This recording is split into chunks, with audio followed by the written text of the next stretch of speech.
20 ғасырдың бас кезінде, жалпы 20 ғасырдың 20-40 жылы бірінші жартысы қазақ халқы үшін өте қасіретті, өте қайғылы кезеңдерге толы болды. Енді алғашқы жылдары 20 ғасырдың бас кезіндегі ауыр тұрмыстық жағдай, патша үкіметінің озбырлық саясаты қазақ халқының ауыр тұрмыстық халіне өте жаман жағынан әсер етпесе болады. Одан кейінгі 1914-18 жылдардағы бірінші дүниежүзілік соғыс кезіндегі қазақтардан әскерге жастарды алу, 19 мен 43 жас арасындағы жастарды алу, соған байланысты 1916 жылғы ұлт-азаттық көтеріліс қазақ халқына үлкен бір қасіретті жылдарға толы болды. Сол 1916-1921 жылдар аралығында Қазақстаннан, яғни соғыста қаза тапқан, көтеріліс кезінде қаза тапқаны бар, одан кейінгі ашаршылық, одан кейінгі азамат соғысшыларындағы қайғы қасіреттер 800 мың адамның осы өмірін жалмап алып кетті, яғни 5 жылдың ішінде. Оның сыртында тағы 200-ге жуық адам Қазақстан территориясынан басқа елдерге, Өзбекстан, Қытай, Моңғолстанға, Моңғолияға, Ресейге қоныс аударды. Яғни бұл халықтың 5-тен 1 бөлігі болатын. Бұл үлкен цифр біздің қазақ халқы үшін. Одан кейінгі 1916-18 жылдардан кейінгі қазақ даласындағы ұлттық мемлекеттік саясаттың жүзеге асырылуы 1917 жылы тарих сахнасына Алашорда партиясын алып шықты. Оның алдында ғана омбыда 300 партиясы құрылған болатын, бірақ ол 300 партиясы негізінен большевиктік идеяларға жақын болды. Сондықтан халық арасынан көп үлкен қолдау таппады. Құрамында 1000-ға жуық адам болды. Оның басшысы Көлбай Тоғыс болды. Көлбай Тоғыс кейін осы колчакшылардың қолынан қаза тапты. Одан кейінгі тарих сахнасына шыққан Алашорда партиясы ұлттық мемлекет құру идеясын алға тартты. Ол енді жалпы бүкіл қазақ қоғамынан, бүкіл қазақ елінен үлкен қолдау тапты десе болады. Жер-жерде, барлық жерде уездік, қалалық, болыстық съездер, сайлаулар өтіп, оған жер-жерде сайлаулар өткізілді. Оған ұлттың жанашырлары, ұлттың атқамінерлері, ұлттың сол кезде ауқатты адамдар осы Алашорда партиясына үлкен қолдау көрсетті. Сондықтан 1917 жылы ең алғашқы Орынборда бірінші және екінші съездер өтіп, ол үлкен ұлттық мемлекеттің алғы шартын жасауға жағдай жасады.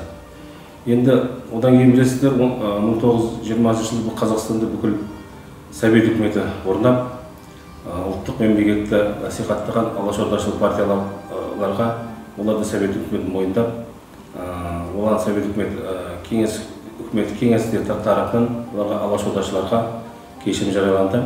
Бірақ 1925 жылы сол кездегі мемлекет басшысы Сталиннің қазақ үлкен комитетінің бюросына жазған хаты үлкен себеп болды. Ол хатта сол кездегі Қазақстанда шығып тұрған Ақжол газетінің ұлттық идеялық бағытты ұстайтын, оның ішінде жазған мақалаларының, пікірлерінің, тағы да ой пікірлеген азаматтардың жазған мақалаларында сол кезде шетелде жүрген, эмиграцияда жүрген Мұстафа Шоқайдың идеяларымен үндес келетіні және алашордашыл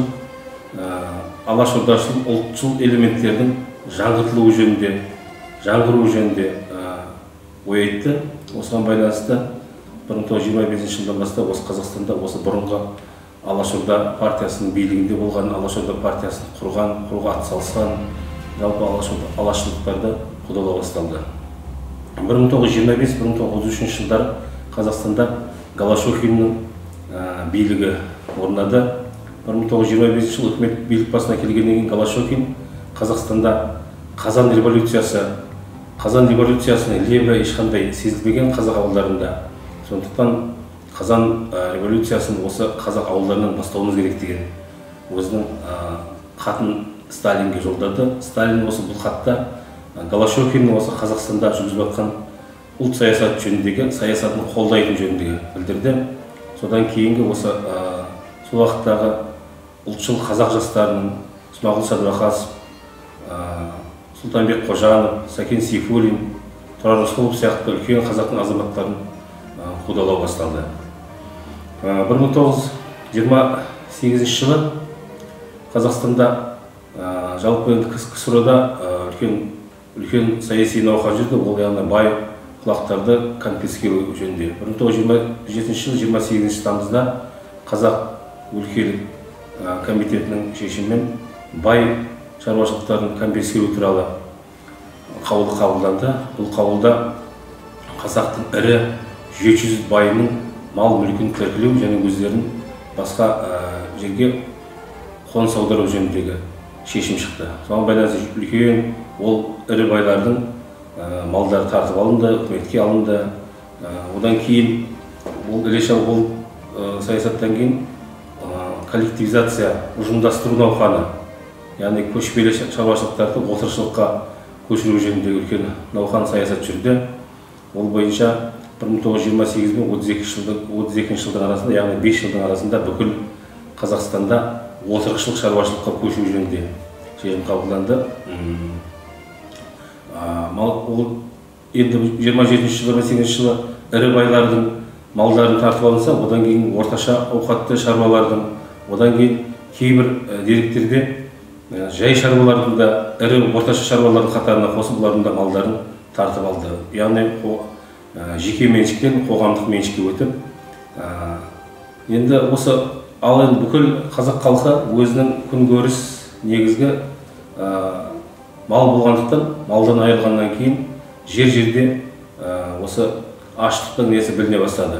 1931-1933 жылдарында осы қазақтардың малын тартып алудан күнкөріс көзі, бүкіл қолындағы бүкіл өзінің күнкөріс көзін тартып алғандықтан қазақтардың арасында аштық тарала бастады. Бұл енді біздің қазақ халқының тарихында үлкен қара әріппен жазылатын үлкен бір қасиетті жылдар өтіп келеді.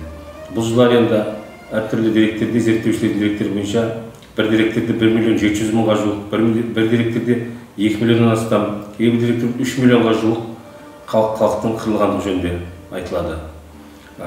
1926 жылы санақ бойынша Қазақстанда 6,5 миллионға жуық халық тұрған, соның 4 миллионнан астам, яғни халықтың 60%-ке жуығы қазақтар құраған.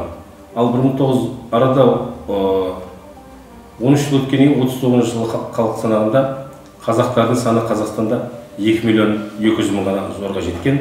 Халықтың саны, бүкіл елдегі халықтың саны 37% ғана құраған. Бұл яғни алға кетудің орнына, яғни осы 13 жылдың ішінде қазақ халқының өзінің бүкіл халқының жарты халқынан айырылғанын көрсетіп тұр. Бұл яғни үлкен айтуға оңай болғанмен, цифр болғанмен үлкен қасіретті, үлкен цифрлар десе болады. Енді 1934 жылы Қазақ өлкелік бюросының 9 съезінде қаулы қабылданған. Сонда былай делінген, осы 30 жылдар, 33 жылдарында Қазақстанда жұмысшылар мен қызметшілердің саны 330-нан 655.000-ға дейін көбейтті. Яғни шаруашылықтардың бәрі кәсіпорындарға жұмысқа қабылданды. Яғни бізде Қазақстанда өнеркәсіп саласы дамып келе жатты деген цифр болды. Қазақстанда көшпенді шаруашылық түгелдей жойылды деген ақпар берді. Бұл яғни 34 жылғы Қазақ өлкелік комитетінің қаулысында. Енді одан кейінгі қасіретті жылдар, одан кейін 31-33 жылдардан кейінгі, білесіздер, 36 жыл, 37-38 жылдары бүкіл КСРО бойынша үлкен қуғын-сүргін репрессия жылдары екен, білесіздер. Бұл да қазақ даласын, қазақ халқының тарихынан айналып өтпеді. 1936 жылы ұлттың қаймақтары, 36-37 жылдары сол бүкіл қазақ ұлттың зиялысының қаймақтары Сәкен Сейфуллин, Бейімбет Майлин, Жүсіпбек Аймауытов, Мағжан Жұмабаев, Ахмет Байтұрсынов, Алихан Бөкейханов сияқты азаматтардың бәрі қудалауға түсті, қуғынға түсті, итжеккенге айдалды, атылды, асылды. Осы жылдар ішінде тарихшылардың несі бойынша 125.000-ға жуық адам жазаға тартылған, сотталған. Енді осы 40 жылдарға дейін қазақ халқы осында үлкен қайғы қасіретті басынан кешіп өтті. Енді Құдайға шүкір, осы кейінгі 50-60 жылдардағы кейінгі қазақ халқының 60 жылдардан бастап қана өзінің демографиялық ахуалын ғана жақсы артталды. Құдайға шүкір, қазір тәуелсіздіктің арқасында біздің еліміз осы өзінің даму сатысына, өзінің экономикалық, әлеуметтік даму сатысына түсті. Қазіргі жас ұрпақ осы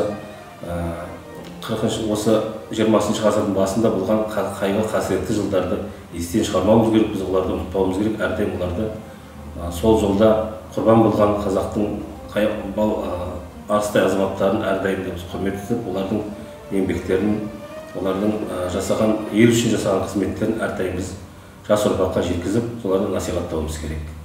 Көп рахмет тыңдағандарыңызға.